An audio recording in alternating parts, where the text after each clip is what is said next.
'Twas the night before Christmas, and all through the house, not a creature was stirring, not even a robotic Geronicus Jangle mouse.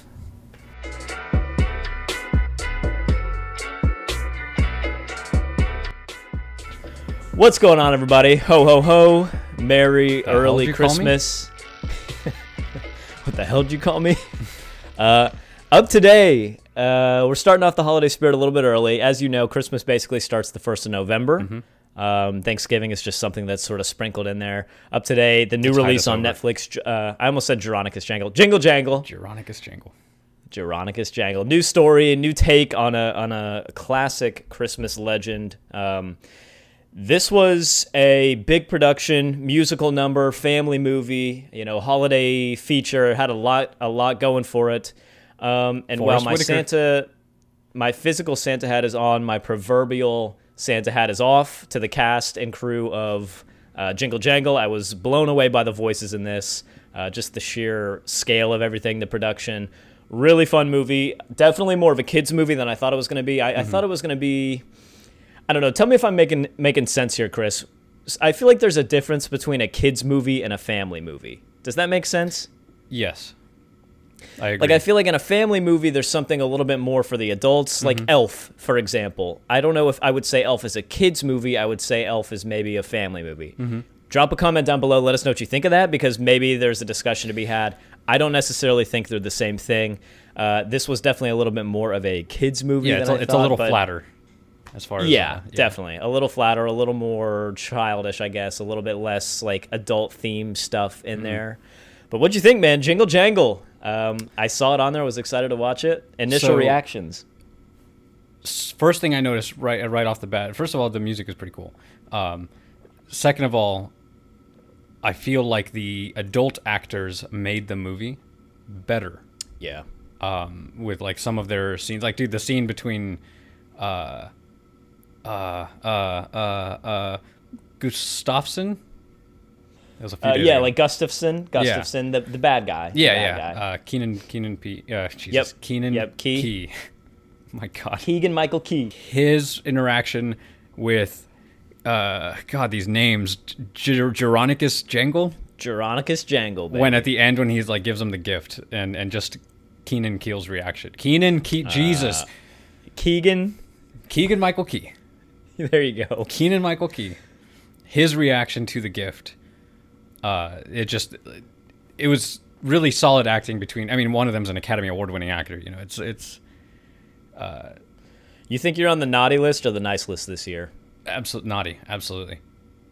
Whatever, man. You're a good guy. Yeah, I feel like you're all around good guy. You're probably on the nice list. Listen. Just if I die, you erase my internet browser history. You hear me? Santa has information about me, man. He can't let it get out. He's seen shit. You go to my browser and it's just like penguins. Yeah.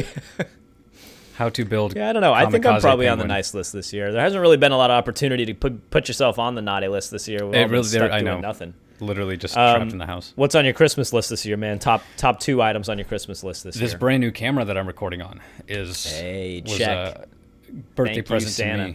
To me. You know that scene in Emperor's New Groove when he's like, "It's my birthday present to me. I'm so happy." That's this. Yep. New camera. What else? This camera is honestly, that's probably gonna cost me the next like 3 or 4 Christmases. So. Yeah, fair enough. It was enough. It was an investment. Big ticket item. This is the dream camera that I've always wanted. So. I already got the plastic surgery that I'd really been dreaming of. I noticed that. Your jaw. Normally more defined, I think. Yeah. The recovery was not bad this time, honestly, man. I'm getting my hairline done. Cue the, hence the Santa hat. I didn't want you guys to have to see that. But usually every Christmas I just tack on another bit of plastic surgery. But I'm pretty much complete. I've kind of achieved this Ken doll look I've been going for since I was like 12 years old. Correct me if I'm wrong. They said that you're basically virtually immortal at this point, right? The only thing that could kill me is a silver bullet straight to the heart. Okay. Everything other than that, I'm apparently immune. So okay, we'll see. Unless Jingle Jangle, right? Unless an assassination attempt on my life is made, I think I should be good. What's that red laser on your face? That's it. I'm essentially a werewolf. Anyway, I gotta say, I felt like Jingle Jangle was where all of the Disney crew members that have been laid off from these parks have gone in the interim. It's like the voices, the production, everything was there. Buddy at the end was pretty cool. That was clearly a dig. That thing was just like a floating Wally. I don't know what was going on there. But dude, the voices in this were phenomenal. The musical numbers. Now I will say, none of the songs other than Kegan-Michael Key's song, what was his name? Gustafson. Gustafson's song, I didn't really think any of them were all that catchy. I found myself singing that. They have the Hamilton impossible is possible Yeah. in me. I kind of found myself singing that almost just to like annoy my wife a little bit. But I don't think this has any songs that are really going to stick around. It did the Hamilton thing, and that they all kind of blended into each other, so there was none that really stood out, except for that one. Yeah, except for that one song. Dude, you know how I know it's too early for Christmas? I've put on this Santa hat for 30 seconds, and I'm sweating. Like, there's literally sweat. I have the heater on, and I'm too lazy to go turn it off, and I'm in a sweater. God. Yeah, but the actual acting, the talent, the voices, the dancing were all there. They all hit the mark for me on this. I didn't actually know it was a musical. I hadn't really heard a lot about it. I was it started to give you that vibe, like, okay, they're about to start singing. And I think my wife asked me, Rachel was like, is this a musical? And then as soon as she said that, they started going into the first musical number. Yeah. Geronicus Jangle. The name bothered me. Like, Geronicus Jangle, to me, didn't seem like a catchy enough name to be kind of a Santa figure. I thought they should name him Jingle or Jangle or something. I don't know. Geronicus to me didn't have that, like, Kris Kringle kind of vibe. It's funny because I didn't feel that this movie had anything to do with Christmas in general. Okay, there's a good question. Do you feel like this is a Christmas movie? I feel like it is because it's about like a toy maker and like... no, you're right. It didn't have anything to do with Santa. I guess. It's not like he was going around delivering toys. Right, and like it just happened to take place during the Christmas. Like, it was like the few days around Christmas. That's it. Like, I don't know, man. I feel like when you sit some kids down and start reading them a Christmas story around the tree, I feel like you're a Christmas movie at that point, man. And when you have like a snow-filled town and you're giving away toys, I'm going to put this in the Christmas movie category to me. I don't think I could tell somebody. I don't know that I could say this wasn't a Christmas movie. I think it's like if you watch this movie in the middle of summer, I feel like it would be out of place. Holiday movie, okay. Is there a difference, I guess? I mean...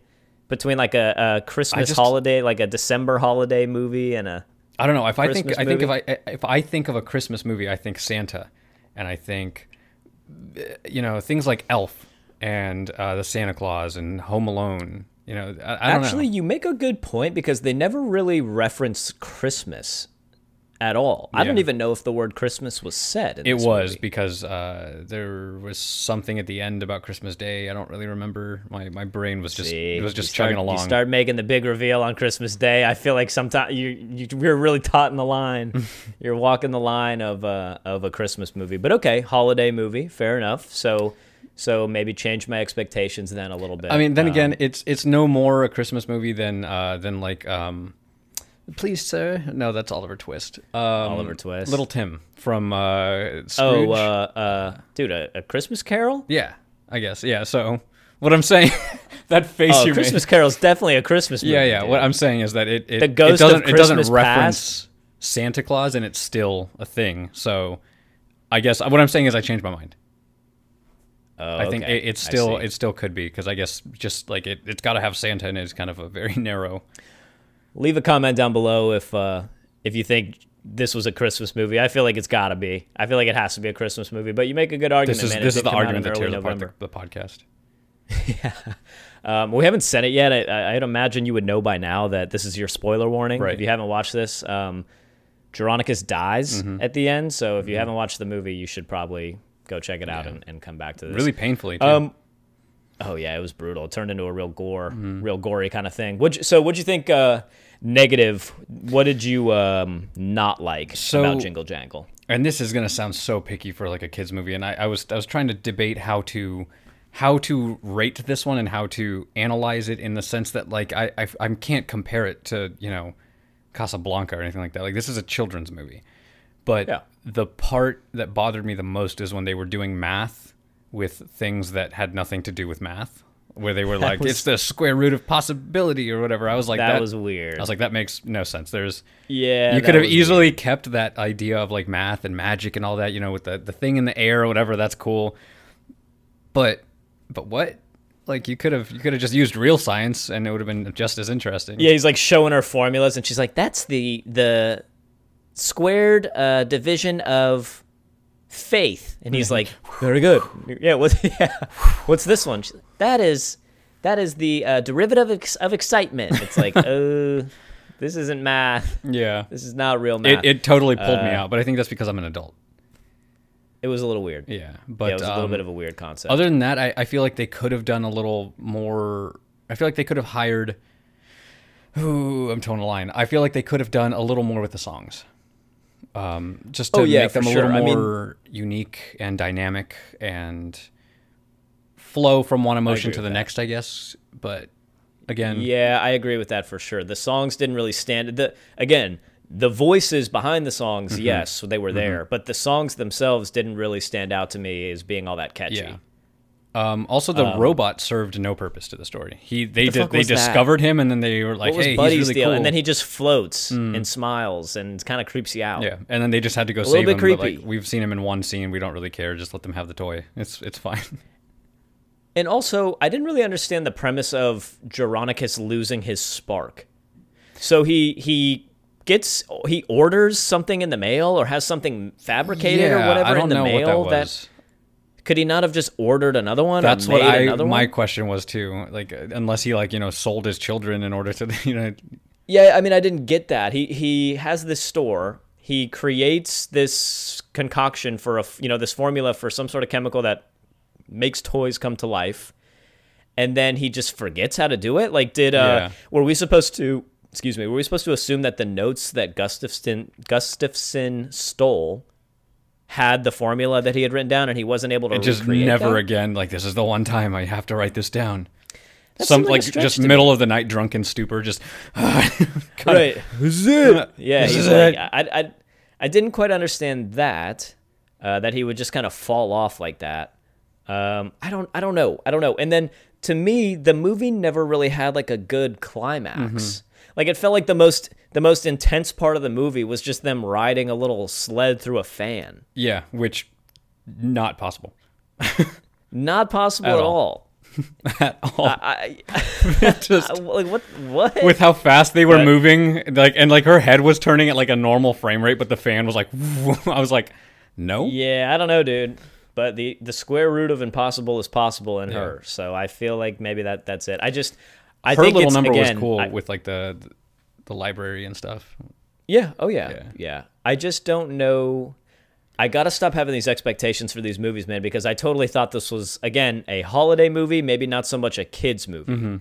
And it started out more like feeling like a holiday movie where it felt a little bit more for an older audience, and then they got Buddy into it, and then I don't know, it just never really picked up to anything really sufficient to me. I feel like it was borderline adult entertainment at some parts with the woman who was coming in and thirsty for Geronicus.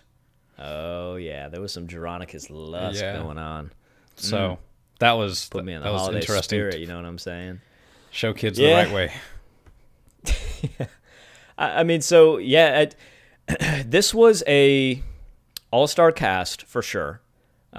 Dude, whenever I see I always forget his name, Forrest Whitaker. Whenever I see Forrest Whitaker, I always think of him in Rogue One when he's like, "Save the dream, dude, save the rebellion." I cannot believe, and I have to just give this to Forrest Whitaker. He's an Academy Award-winning actor. Like, this is one of the best actors alive to date, and the fact that he's willing to do this, I feel like he and Mr. Kegan-Michael Key chose to do this role specifically because it's a holiday movie with like representation of like black people in it.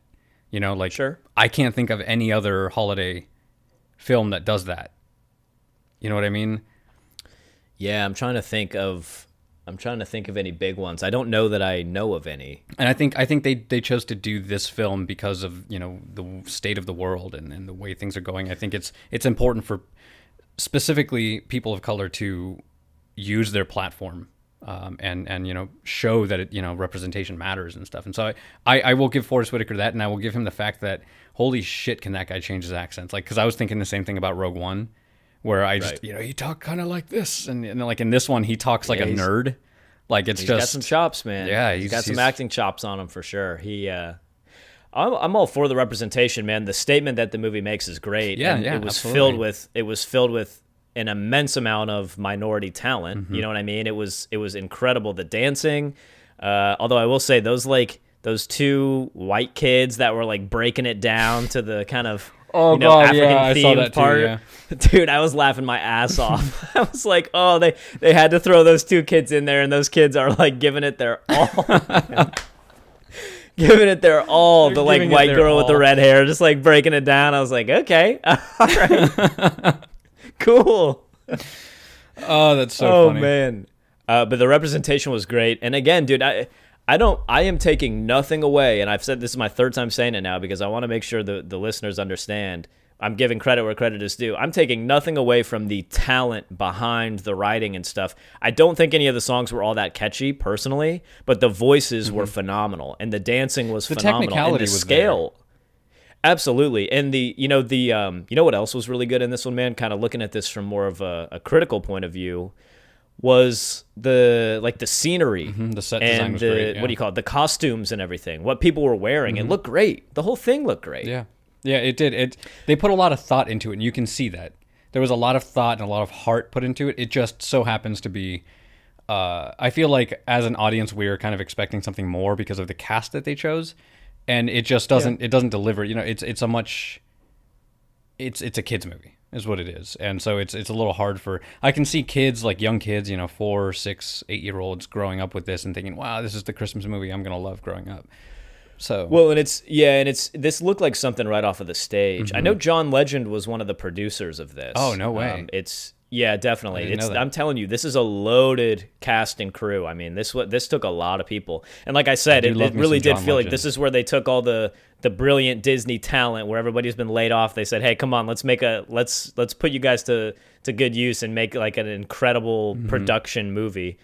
So I give full marks for that, man. I'd take nothing away from the production, the scale of the whole thing. Yeah, it was more of a kids movie than I thought it was going to be, for sure, which is not the movie's fault. It's just my expectations going into it, knowing not really anything about it. I didn't think the songs were all that catchy, and I don't know that it's like a catchy enough story with all the things that happen. Like, I don't know if I would say this is going to be the new Polar Express. No. You know, the new kind of catchy, offbeat kind of Christmas or holiday movie. Yeah. I don't know that I would say that, but it's a good step for, like you said, minority representation in these holiday movies. I'm all for that. And they were very close to me on this to making a knockout movie. I agree. Yeah, I mean, looking at it... It was received... Oh, sorry. No. I was literally about to jump into that same thing, so... Perfect. I was going to say, it was received pretty well. I noticed that, 93% critic score, which is great, and 80% audience score, so a little bit lower audience score. I think a lot of that, honestly, has to do with expectations going into this, with it just being a little bit more. But what'd you think? So where do you come in next to that? So I agree with everything that you said. It's the just the technical aspects of everything. The 3D was pretty good. The set design, the acting, the costume, the songs, the writing, everything, it's all there. It's a lackluster story underneath it all. So like all of that kind of just hoists the movie up just a little bit and makes it a little better than I think it really is. Not a terrible movie. It's definitely aimed for kids. Looking at it as a kids movie in this like holiday genre, I think I'm like between a 7.5 and an 8. And I feel like I feel like there are better Christmas movies out there. There are better kids movies out there. I think there are movies out there that are either or both that you would enjoy more. And so I think I'm going to give it a 7.5. It's cute. Is what it is. Yeah, and I think I'm right there with you. I agree with everything you said, and I think it is a little harsh, but hey, we're just speaking what we feel is the truth. That's what we do on the podcast. I do think it's kind of a lackluster story wrapped in incredible talent, huge cast, great voices, great production.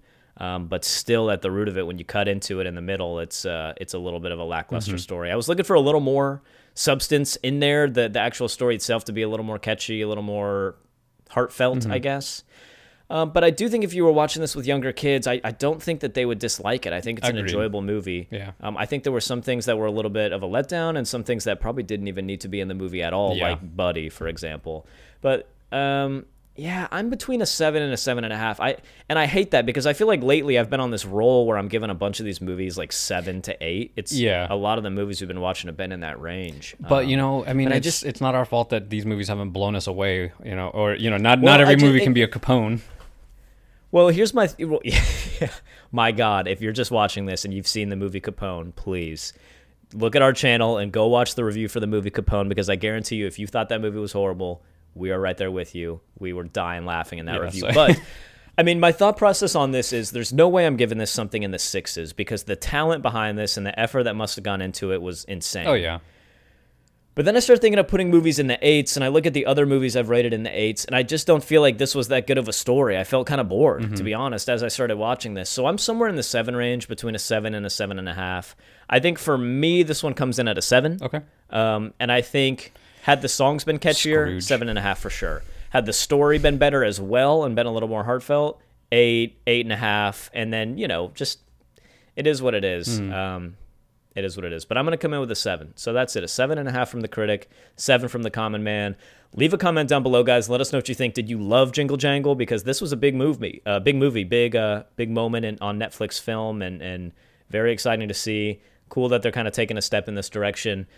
That's it, guys. Merry early Christmas. We're going to be reviewing some Christmas movies here coming out. I got to get out of this hat, dude. I'm sweating my ass off over here. That's it. Merry Christmas. Be sure to leave a thing of cookies and some milk out for Geronicus this year. He'll make you a toy and put it under your Christmas tree. That's it. Chris, we're out of here. I think I hear something up on the rooftop. Yeah. God. Oh. Grandma? Huh. Oh, my God. I'll put in something there. That's it. Critic in the comment, everybody. Drop a thumbs up, thumbs down if you hated it. We appreciate it. Go follow us on Instagram. You know the deal. You can find us on YouTube, a bunch more content, or wherever you listen to your podcast. We are out of here. See you guys.